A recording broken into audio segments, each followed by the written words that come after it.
એટલે પ્રથમ વાત આ કરવાની કે કોઈ પણ જાતનું વ્યસન ના હોય.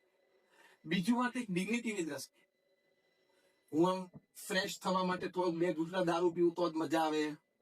આખો દિવસ કામ કરીને ફાટી ગયો હોય તો સાંજે જરા 2 ઘૂંટડા જોઈએ, અથવા સવારે ઘૂંટડો પીવું તો જરા ઓફિસે કામ કરવાની મજા આવે, અથવા તો ડ્રગ્સ લીધે થોડું નશામાં રહું તો રિલેક્સ થઈ ગયો.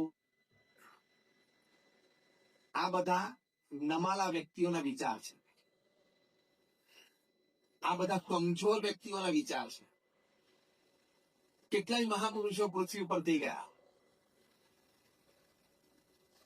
જે આપણે અહીંયા બેઠા છીએ, જેટલા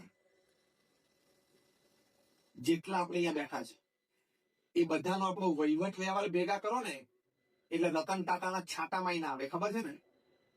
હા કે ના?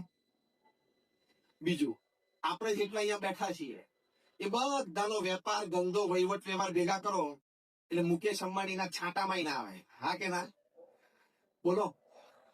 આ બંને વ્યક્તિઓને કોઈ વ્યસનની જરૂર પડતી નથી. 12 કલાક કામ કરીને આખું એમ્પાયર 100 દેશોમાં ઉભું કર્યું, અને તારે 2 સ્ટોરમાં 2 ઘૂંટણા મારવા છે ને જોઈએ જાણ પડે.